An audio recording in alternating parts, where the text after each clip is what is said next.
Welcome back to Chat Like a Native. Today, we're going to teach you a really simple but powerful technique. It's going to make your English sound instantly clearer, much more natural. And you don't even have to change your vocabulary. It will show why. Just, repeating everything you hear, it doesn't really work that well.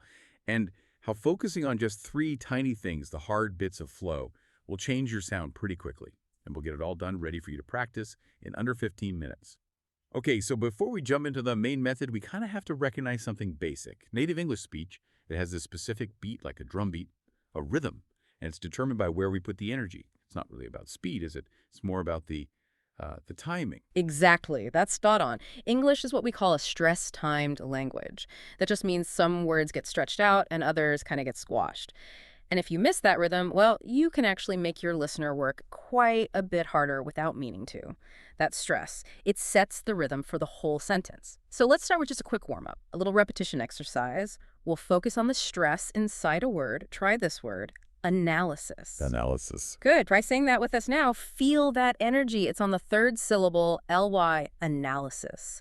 That controlled emphasis, that's really the foundation, the first piece for clear speech. Okay, right. So let's unpack the main strategy here, selective shadowing. Yeah.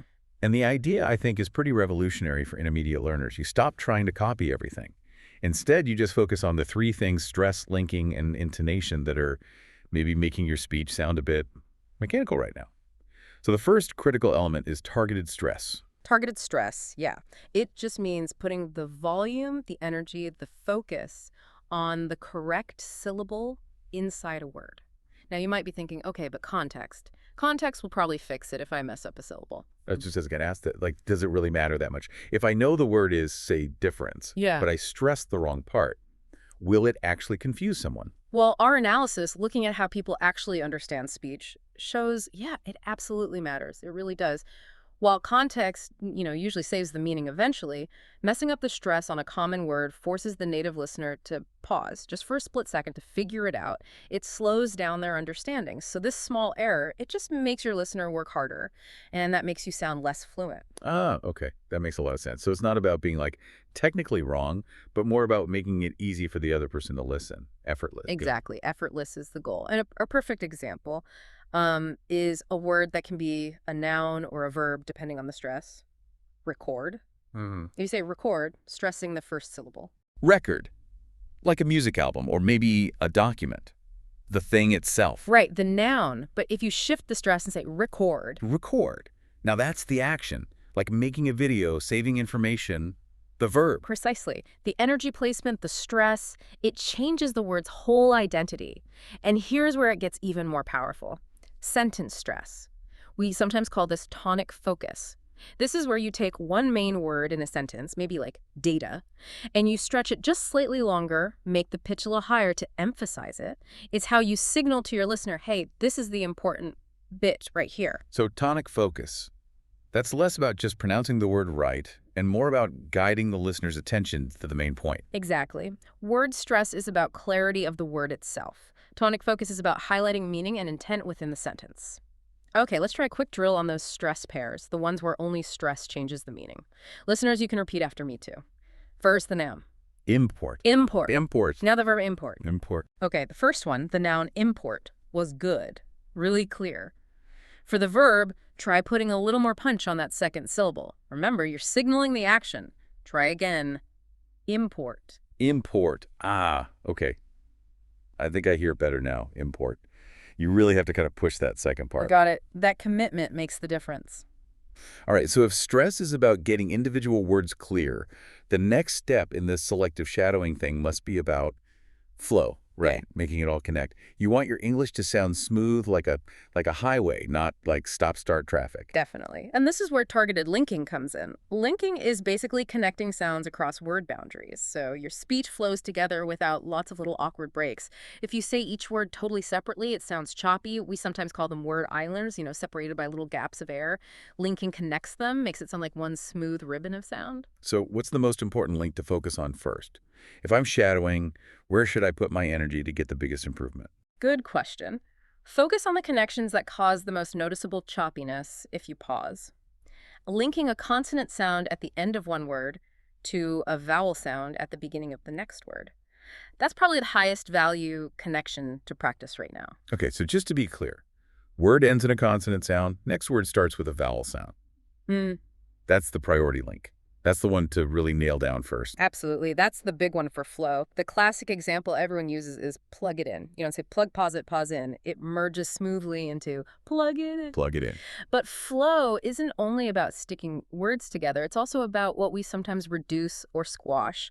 We use function word reductions.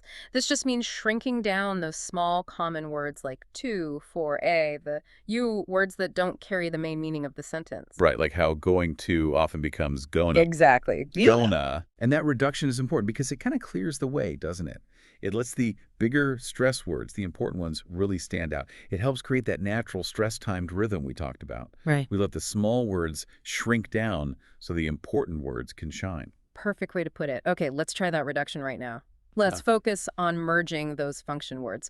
You probably know the phrase, do you want to talk about it now? Where wanna is short for want to. Wanna. Right. Now, here's a little challenge. Try to substitute kind of into a short phrase, but reduce it to kinda, like in, it's kind of difficult. Focus your attention just on making that kind of smooth. Okay, let me try. It's kind of difficult. Hmm. It felt a little bit like I almost didn't say the did siffle, but I guess that's the idea. That's exactly the feeling. That's authentic reduction. It saves a tiny bit of time and effort, which is why native speakers do it unconsciously all the time. It makes speech more efficient. Okay, so we've covered stress for clarity, linking for flow. The third essential piece, maybe the music of speech, is targeted intonation. Intonation is simply the rise and fall of your voice's pitch. And that movement signals meaning or your attitude about what you're saying. Ah, so this is about signaling how we feel, maybe even more than the specific words we're using. Precisely. Yeah, it adds that layer of feeling and intention. Now, there are two core, really functional pitch movements to focus on first. First is falling pitch. Your voice goes down. You use this for making statements, giving commands, or asking questions like who, what, where, for example. Let's start now. That fall signals completion, certainty, done. Okay, makes sense. And rising pitch. That's my voice goes up. Oh, yeah. That tells the listener I'm expecting something back, right? Like an answer. Exactly. Rising pitch is typically for yes-no questions. Are you ready? Or sometimes when you're listing things and you haven't finished the list yet.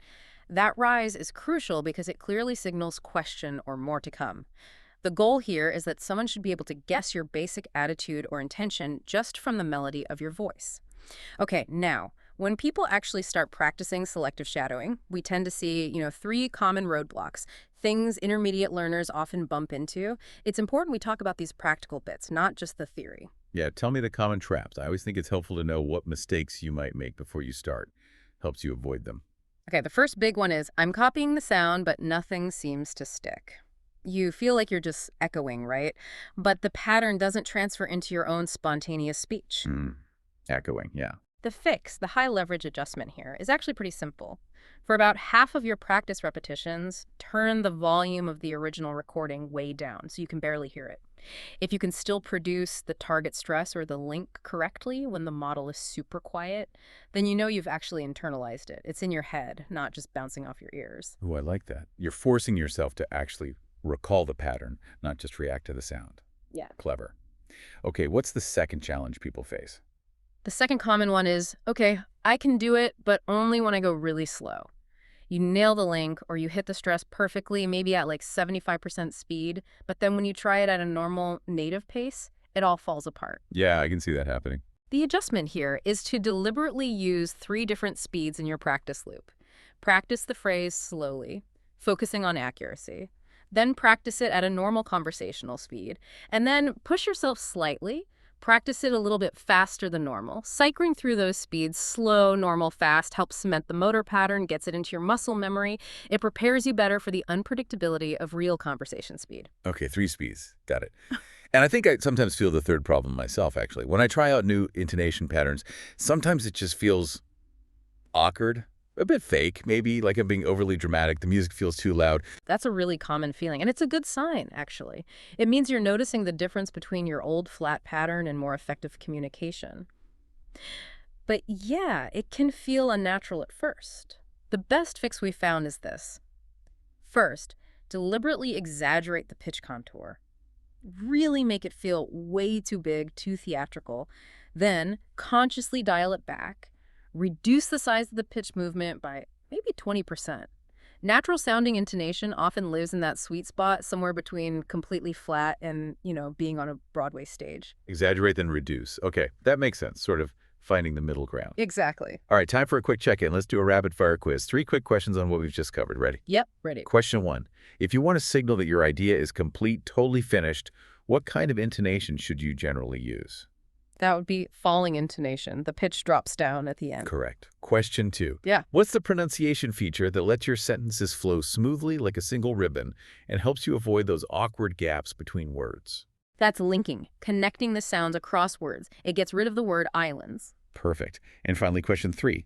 If a native speaker asks you to repeat a word, maybe they look a bit confused because they heard the emphasis on the wrong syllable. Which specific feature is causing that problem? That is definitely word stress. You've put the energy, the emphasis on the wrong part of the word.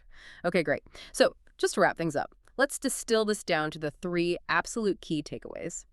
Your MVP markers, if you will, for getting clear, flowing, meaningful speech using this selective shadowing approach. Okay, give us the big 3. What should people really remember? Takeaway number 1, this is for word clarity. Consistently hit the main stressed syllable in important words.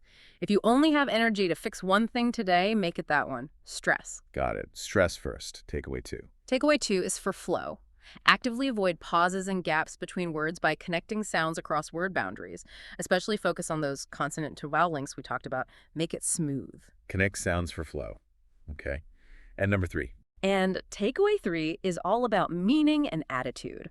Remember your intonation. Your yes-no questions absolutely must lift up clearly at the end, otherwise they might sound like statements. Use that pitch movement to show your real intention. Use pitch for meaning.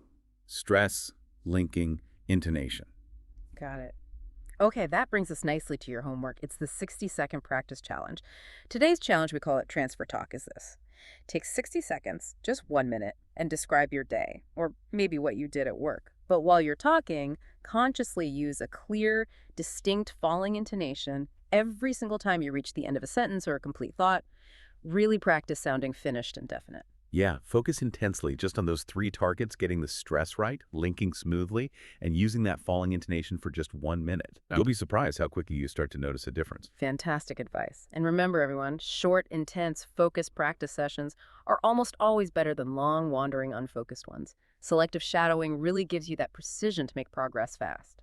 Absolutely. Keep focusing on those key areas. Until next time, happy shadowing. And next time, we're going to tackle something really interesting, but maybe a bit more subtle. The fall-rise contour. That's that unusual up and down pitch movement that native speakers use to signal things like doubt or contrast, or even to soften a difficult message, all without changing the words. We'll show you exactly how it works and how you can start using it. See you then.